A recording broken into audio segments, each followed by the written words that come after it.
Hello, I'm Kim, and usually this is the point in my videos where I say, welcome to the Scratch Made Life kitchen. But as you can see, we're not in the kitchen. We're actually outside because today we're going to talk about how you smoke cheese. You've all had it, that wonderful smoked Gouda or a brilliant smoked cheddar, and you're like, I want to do that to my cheeses. How do I replicate that? Now, I would kind of recommend starting with some inexpensive store-bought cheese if you don't want to mess around with the cheese you've made at home. Or if you want to start straight away with what you've done, your call. I say go for it. Do whatever you're comfortable with. But I know the big question people have around smoking cheese is, how can you smoke cheese without melting it? Well, it's something called a cold smoke. And a cold smoke is where you don't allow the vessel that you're smoking your cheese in to get any warmer than 90 degrees. So if you live in a hotter climate where it can reach temperatures of 100 to 110 like I do in the summer, then you're going to have to plan it. You're going to have to do it early in the morning, or you're going to have to do it in the winter. Like right now, it's kind of cold out here. I can see in the video here, my nose is getting a little red, but we will persevere, okay? So what you do is you get a little pellet container. Now these are the pellets I'm talking about. You use them when you're smoking pretty much anything. I know a lot of people use the chips and get them wet.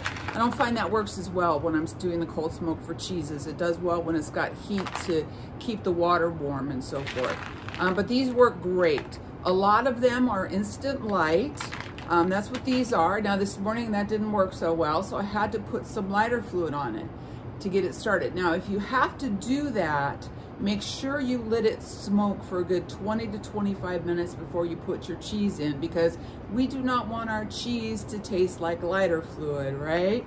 So you're gonna take these pellets and you're gonna put them in a tube that has a lot of holes in them so the smoke can come out of the holes, obviously. Now I have it going and I'll show you. Look what this looks like. This is awesome. This is exactly what you wanna see when you open your smoker and you're ready to smoke your cheese. Are you ready? Here it goes. Look at all that beautiful smoke. Look at all that beautiful smoke. Now, so this is what I use. It's just a little tube, and you fill it full of pellets, and you light them at the top here, and you get it to smoking. And then you put it in your smoker in the corner opposite of where you're going to put your cheeses. So I'm going to put this right in the front here, on this side of the smoker. All right, let's close the door again for a minute. Now in there, you might have seen a little white thing. That's this. It is what they call a plastic canvas. It's used for embroidery. It's very inexpensive. And I like to put it on top of the rack to put my cheeses on it so I don't have to put it right on the rack and get some weird looking marks on it. I kind of like pretty cheeses.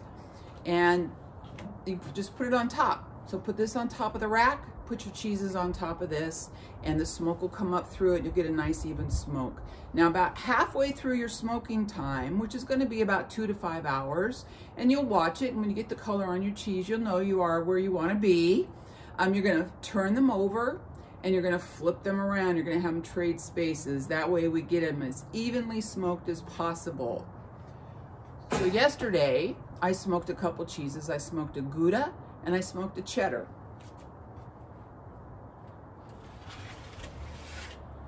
Okay, so here we go. No, this is not my Gouda and this is not my cheddar. This is my Gouda that I smoked yesterday, and this is the one that I'm going to smoke today. Look at that. And that's about 4 to 5 hours. This is the cheddar that I smoked yesterday, and this is the cheddar that I smoked today. They were made in the same batch, same time, everything the same way. The only difference at this point is this one was smoked and this one is not yet. And same here with the Gouda, smoked, not smoked. So you can see there's going to be a huge difference, and it's going to happen pretty quickly. It's going to go for a little while. You go, nothing happened, nothing happened, nothing happened.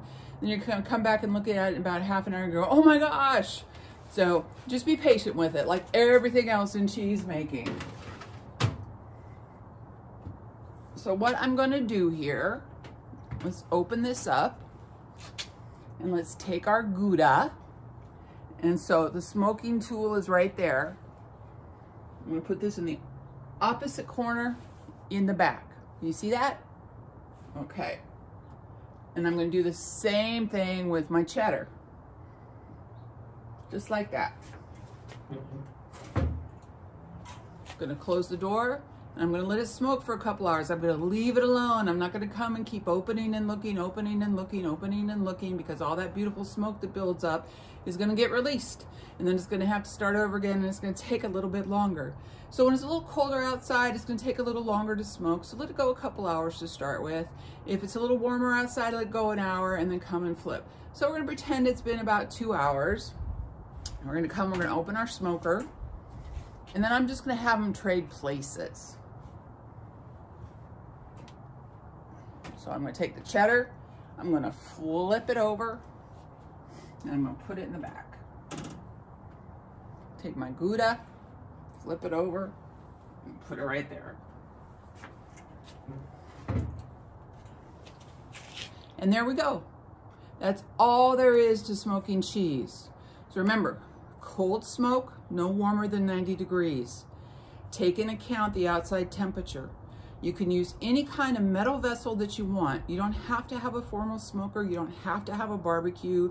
You can go get a cheap little metal thing that they use like for HVAC units and so forth. Put a lid on it, put a couple little ventilation slits in it, and do that. So you don't have to have anything formal. It doesn't have to cost you a lot of money to get it up to set up to do it. Pretty easy to do, right? Okay, well, you got to go now, because you got to go get some pellets, and you got to figure out what vessel you're going to use to smoke your cheese in. If you have any questions about it, www.scratchmadelife.com or my Facebook page, Scratch Made Life. All right, you guys, have a great day. Bye.